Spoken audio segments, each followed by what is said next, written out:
여러분 안녕하십니까? 반갑습니다. 부동산세법의 김동수입니다.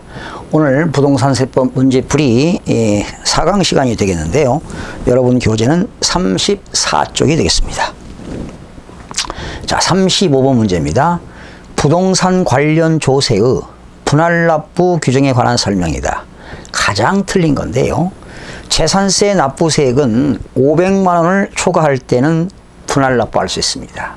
며칠 이내지요? 45일 이내에 분할납부할 수 있습니다.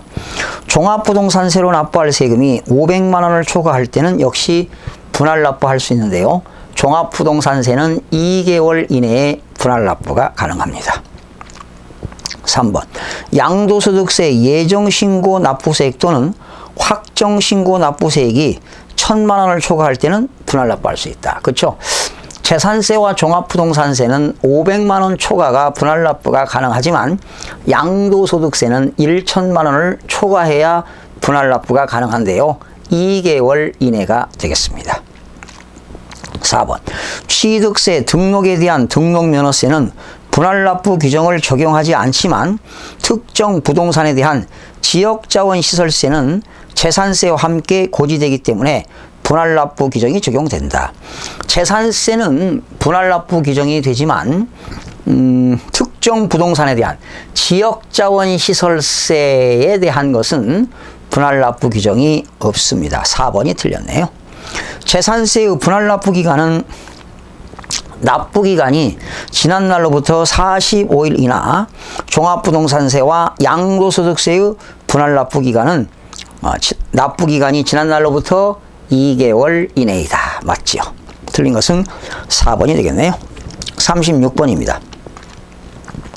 가산세와 가산금에 관한 설명이다. 옳은 것. 모두 몇 개인가? 단 국가와 지방자치단체 및 지방자치단체 조합이 아니며 징수위에는 없다. 자, 박스를 보실까요? 국세의 가산세는 해당 의무가 규정된 해당 국세의 세목으로 하며 해당 국세를 감면하는 경우 가산세는 그 감면 대상에는 포함되지 아니한 것으로 한다.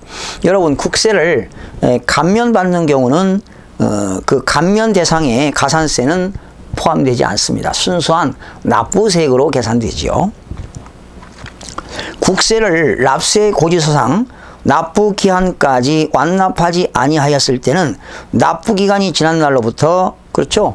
국세든 지방세든 납부기간이 하루만 지나도 일반 가산금 3%가 부과됩니다. 그러나 납부기한일로부터 1개월이 경과될 때마다 매월 1.2%씩 중가상금이 부과가 되지요.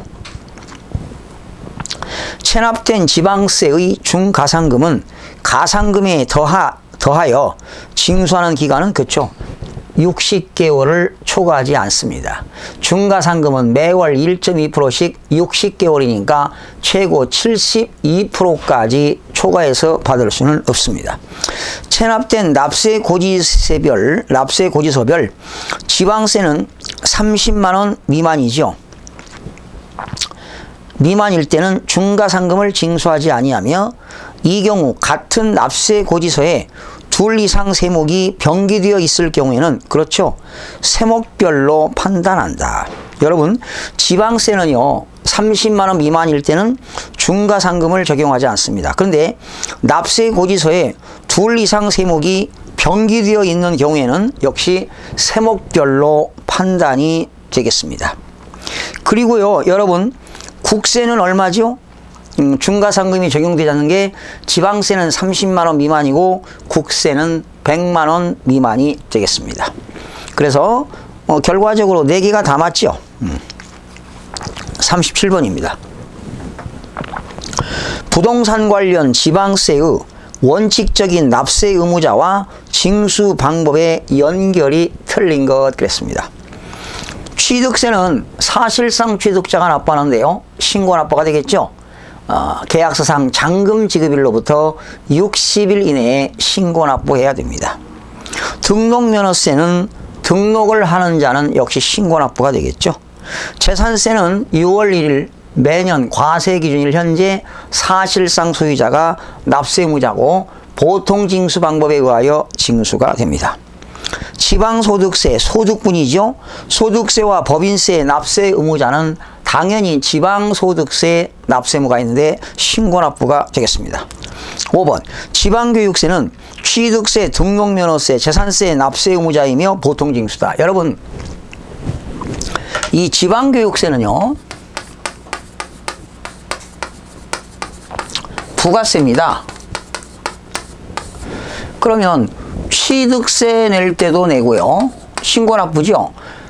취득세가 신고납부기 때문에 지방교육세도 신고납부하는 겁니다. 등록면허세 신고납부입니다. 그러면 지방교육세도 신고납부가 되겠고요. 재산세는 보통징수입니다. 그렇기 때문에 지방교육세도 보통징수. 결론, 지방교육세는 보통징수와 신고납부 두 가지니까 5번 지문이 틀렸습니다. 38번입니다. 지방세법상 지방세의 각 세목별 납세 의무자에 대한 설명이다. 가장 틀린 것 줄주세요. 가장 틀린 겁니다. 가장 틀린 것. 가장 틀린 것. 그냥 이 말이 아니면 사실 다 맞는 내용인데요. 여기서 틀린 거를 한번 골라보는 겁니다. 취득세는 부동산 등의 과세 대상을 취득한 자에게 부과한다. 그렇죠? 토지, 건축물, 차량, 선박, 항공기, 기장비, 임목, 강업권, 어업권, 골프 회원권, 콘도미니엄 회원권, 승마 회원권, 종합체육시설 이용 회원권, 뭐 이런 것들, 요트 회원권 이런 것을 사는 사람은 취득세를 내죠. 등록에 대한 등록면허세는 등록을 하는 자가 등록면허세를 납부할 의무를 진다. 맞습니다. 재산세는 과세 기준일 현재 재산을 사실상 소유하고 있는 자는 재산세를 납부할 의무가 있다. 맞죠? 소득분 지방소득세는 지방자치단체에서 소득세, 법인세, 납세의무가 있는 자에게 부과합니다. 신고납부가 되겠죠. 5번 지방교육세 납세 의무자는 취득세, 등록면허세, 재산세 등의 납세 의무자이다. 맞아요, 이것도. 그런데 가장 틀린 것은 5번입니다. 왜 그러냐면 취득세 낼 때는 지방교육세 붙습니다. 붙긴 붙는데 취득세 대상에 모든 게 붙는 게 아닙니다. 중요한 것은 자동차는 제외됩니다. 차량. 우리가 자동차를 사게 되면 취득세를 내긴 하는데요. 차량에 대해서는 자동차에 대해서는 지방교육세가 붙지 않습니다. 그 외외 규정이 있기 때문에 가장 틀린 것은 5번인데요. 좀 넌센스한 문제가 되겠는데요. 가장 틀린 것 정답 5번으로 보시면 되겠습니다. 자, 39번으로 넘어갑니다. 지방세 기본법에서 사용되는 용어를 설명한 것이다. 틀린 것. 지문이 10개가 나왔는데 틀린 것 찾아보겠습니다. 지방세란 특별시세, 광역시세, 도세 또는 시군 구세. 구세는 지방자치단체인 구의 구세를 말한다. 맞죠? 지방세는 특별시세, 광역시세, 도세, 시군 구세가 있습니다. 지방세 관계법이란 4가지죠. 지방세법, 지방세 특례제한법, 조세 특례제한법, 제주특별자치도 설치 및 국제자유도시 조성을 위한 특별법이 있습니다. 3번 가산세란 지방세 기본법, 지방세 관계법에서 규정하는 의무의 성실한 이행을 확보하기 위하여 의무를 이행하지 아니할 경우에 지방세 기본법, 지방세 특례제한법에 따라 산출한 세액에 가산하여 징수하는 세금을 말한다. 맞죠? 다만 가산세에는 가산금을 포함한다. 틀렸습니다. 가산세에는 가산금이 포함되지 않습니다. 제외시켜야 된다는 거죠. 불포함해야 된다는 겁니다. 3번 지문이 틀렸네요. 4번 신고납부란 납세 의무자가 납부할 지방세 또는 특별징수 의무자가 그 징수한 지방세의 과세표준과세액을 신고하고 신고한 세금을 납부하는 것을 말한다. 예를 들면 취득세 같은 게 되겠죠. 5번 보통징수란 세무공무원이 납세고지서를 납세자에게 발급하여 지방세를 징수하는 것을 말한다. 예를 들면 재산세라든가 자동차세 같은 것이 되겠죠. 6번입니다. 체납처분비란 체납처분에 관한 규정에 따른 재산을 압류하거나 보관하거나 운반하거나 매각에 드는 모든 비용이 체납처분비가 되겠습니다. 7번. 법정신고기한이란 지방세 기본법, 지방세 관계법에 따라 과세표준 신고서를 제출하는 기한을 우리는 법정신고기한이다 이런 말을 씁니다. 8번. 전자납부란 지방자치단체의 징수금을 여러분 지방자치단체의 징수금은 지방세와 가상금과 체납처분비가 있겠죠. 이런 것들을 지방세 정보 통신망을 통하여 납부하는 것을 전자납부라고 한다. 인터넷으로 납부하는 겁니다. 지방자치단체 징수금이란 지방세, 가상금, 체납처분비를 말한다. 10번. 부과란 지방자치단체장이 지방세 기본법 또는 지방세 관계법에 따라 납세 의무자에게 지방세를 부담하게 하는 것을 부과라고 한다. 맞습니다. 자, 40번으로 넘어갑니다. 지방세 기본법상 공시송달을 할 수 있는 경우가 아닌 것 그랬습니다. 원래는 이제 우편으로 송달을 하게 되는데 그 송달을 받아야 할 자가 주소 또는 영업소가 국내에 있고 외국에 있고 그 송달이 곤란할 때는 역시 공시송달이 이루어지는 겁니다. 송달을 받아야 할 자의 주소 또는 영업소가 분명하지 않다. 서류를 우편으로 송달했는데 받을 사람이 없는 것으로 확인되어 반송됨으로써 납부기간 내 송달하기가 곤란하다고 인정하는 경우도 공시송달이 가능합니다. 5번. 세무공무원이 2회 이상 납세자를 방문하여 서류를 교부하려고 하였으나 받을 사람이 없는 것으로 확인되어 납부기간 내 송달이 곤란하다고 인정하는 경우는 역시 공시송달이 가능합니다. 4번이 틀렸는데요. 서류를 송달할 장소에서 송달을 받을 자가 정당한 사유 없이 수령을 거부했다고 해서 공시송달하는 것은 아니 되겠습니다. 자, 그래서 공시송달 될 수 있는 4가지를 살펴봤고요. 41번으로 넘어갑니다. 지방세 기본법에서 지방세 부과 등의 원칙, 지방세 부과 등의 원칙에 대한 내용이다. 아직 시험이 안 나왔는데요. 지방세 부과 등의 원칙은 6가지가 있습니다. 실질과세, 신의성실, 근거과세, 해석의 기준, 세무공무원 재량의 한계, 기업회계 존중. 6가지가 부과 원칙인데 한번 보겠습니다. 1번 실질과세. 과세의 대상이 되는 소득, 수익, 재산, 행위 또는 거래의 기속이 명의일 뿐이고 사실상 기속되는 자가 따로 있을 때는 사실상 기속되는 자를 납세 의무자로 하여 지방세 기본법 관계법을 적용한다. 그러니까 명의는 다른 사람한테 사업자 등록을 하고 있지만 그 사람이 소득이 있는 게 아니라 다른 사람이 명의가 되어 있지 않는 사람이 소득이 발생한다면 그 실질적으로 소득이 있는 사람에게 과세하겠다. 이것이 바로 실질과세가 되겠습니다. 신의성실입니다.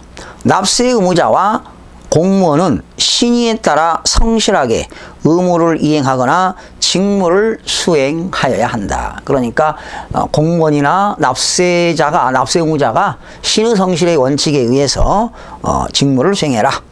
근거과세입니다. 납세 의무자가 지방세 관계법에 따라 장부를 갖추어 기록하고 있을 때는 지방세 과세표준 조사 및 결정은 그 기록한 장부와 이에 관계되는 증거자료, 근거과세라고 하는 건 증거자료에 의하여 과세한다라는 겁니다. 4번째, 해석의 기준입니다. 지방세 기본법, 지방세 관계법을 해석, 적용할 때는 과세의 형평과 해당 조항의 한 목적성에 비추어 납세자의 재산권이 부당하게 침해되지 아니하도록 존중하여야 한다. 그쵸? 납세자의 재산권이 부당하게 침해돼서는 아니 되고 합법적으로 세금을 내면 되겠죠. 해석의 기준입니다. 그러니까 한 목적성, 목적 적합성에 의해서 재산권이 부당하게 침해되지 않도록 해야 된다. 해석의 기준입니다. 세무공무원의 재량의 한계가 나옵니다. 세무공무원의 재량의 한계. 세무공무원은 지방세 기본법, 지방세 관계법 목적에 따라 한계를 준수하여야 한다. 여섯 번째, 기업회계의 존중입니다. 지방세 과세표준과 세액을 조사 결정할 때는 납세 의무자가 계속하여 적용되고 있는 기업회계 기준 또는 관행으로 일반적으로 공정 타당하다고 인정되는 경우는 당연히 존중하여야 한다.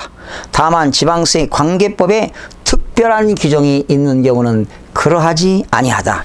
그러니까 기업회계 원칙을 존중해서 기업회계 기준에 따라서 회계 처리를 하는 경우에 일반적으로 공정 타당하다고 인정된다면 기업회계를 존중해라 하는 얘기입니다. 7번 공시송달입니다. 서류의 송달을 받아야 할 자가 주소 또는 영업소가 국외에 있고 송달이 곤란할 때는 서류의 요지를 공고한 날로부터 14일이 지나면 서류가 송달된 것으로 본다. 이것이 이제 공시송달인데 그 행정기관의 게시판에 붙이잖아요.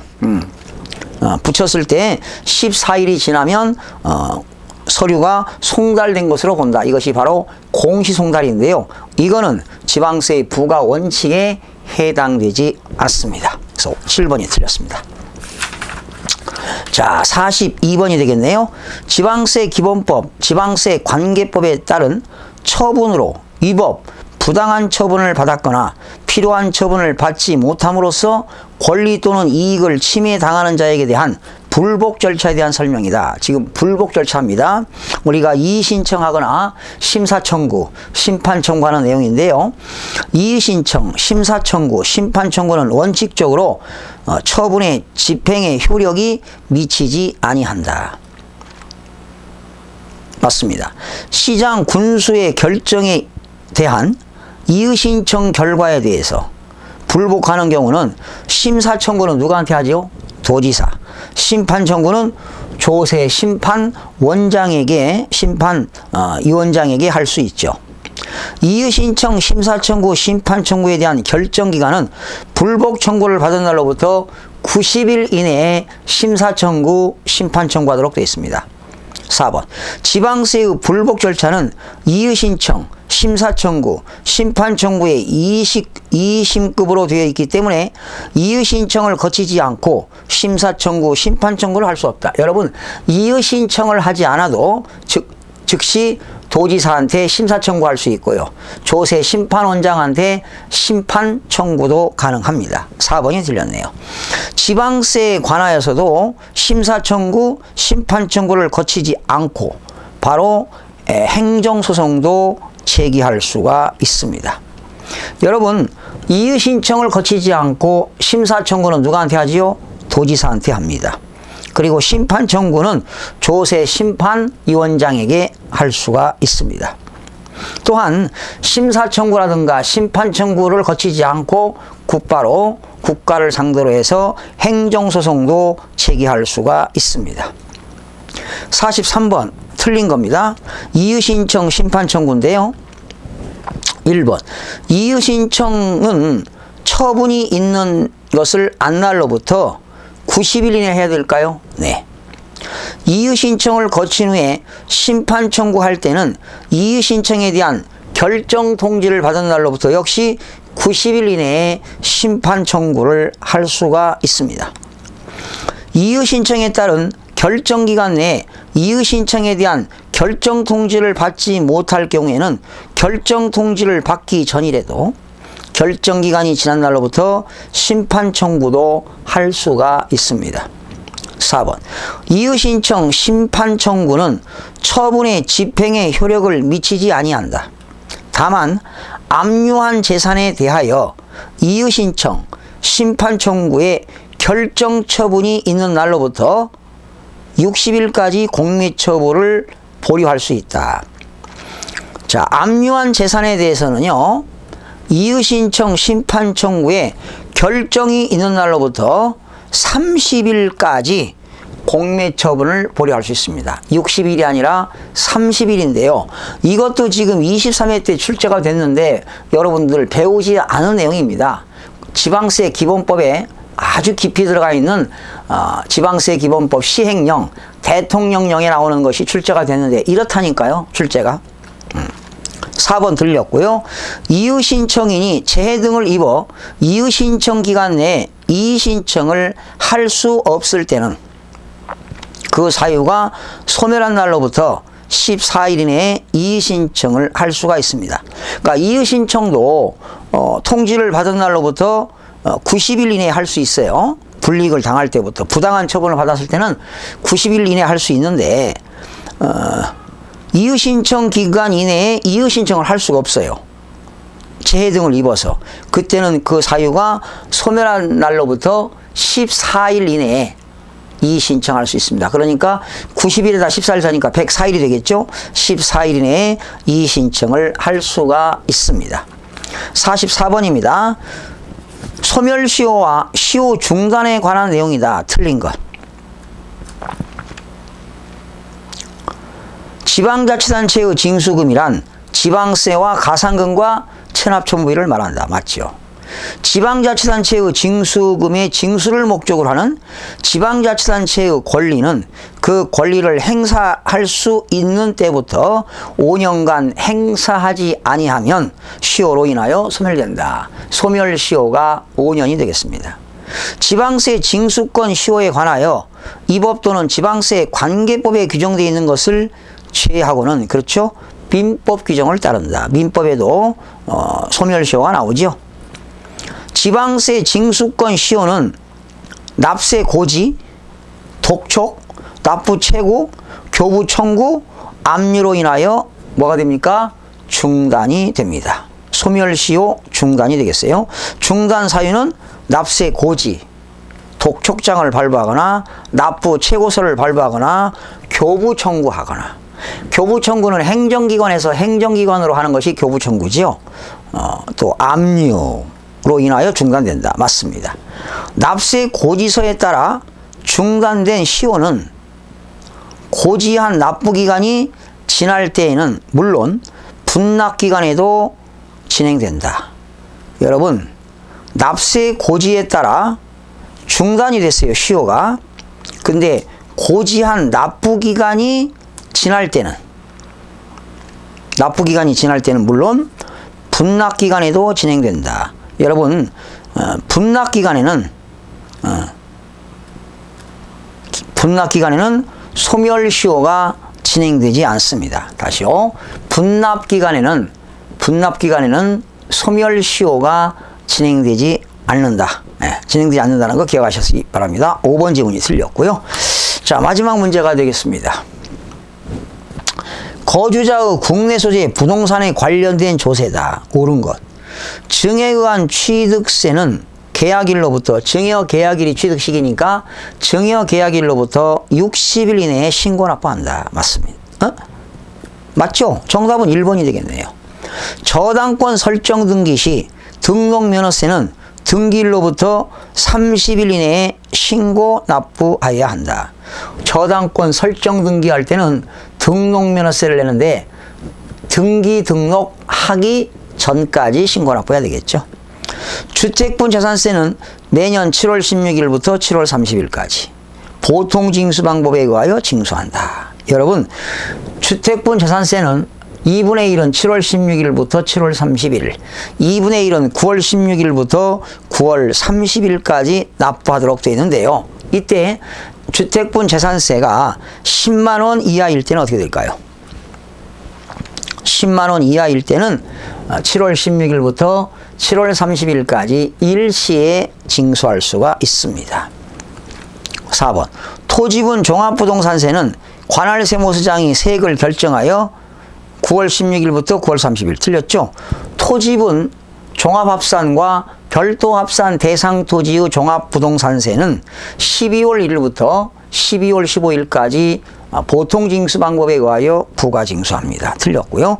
부동산에 대한 양도소득세는 양도일로부터 2개월 이내 예정신고해야 된다. 틀렸죠? 양도소득세는 대금 청산일이 속하는 그 달의 말일부터 양도일이 속하는 그날로부터 2개월이 아니라 양도일이 속하는 달의 말일부터 2개월 이내에 주소지 관할 세무서장한테 신고하도록 되어 있습니다. 그래서 정답은 1번이 되겠고요. 자, 이 시간까지 조세 총론 문제를 무려 45문제를 풀어봤는데 여러분들 이 조세 총론하면서 많은 스트레스 받죠? 교과서 그 이론서에도 없는 내용들을 다뤄보고 이런 것들은 그냥 여러분들이 들어봤다는 데 의의가 있고요. 감각을 익히시기 바랍니다. 이 조세 지방세 기본법만 가지고도 한 문제가 출제되는데요. 총론에서는 2문제인데 한 문제는 지방세 기본법 한 문제인데 너무나 방다하기 때문에 이것을 교과서에 다 실을 수가 없습니다. 감각만 익히시고 이런 문제를 다뤄봤다는 데 큰 의의를 두시기 바랍니다. 다음 시간부터는 이제 취득세, 두세 문제 나오는 취득세부터 살펴보는 시간을 갖도록 하겠습니다. 여러분 다음 시간에 찾아뵙겠습니다. 고맙습니다.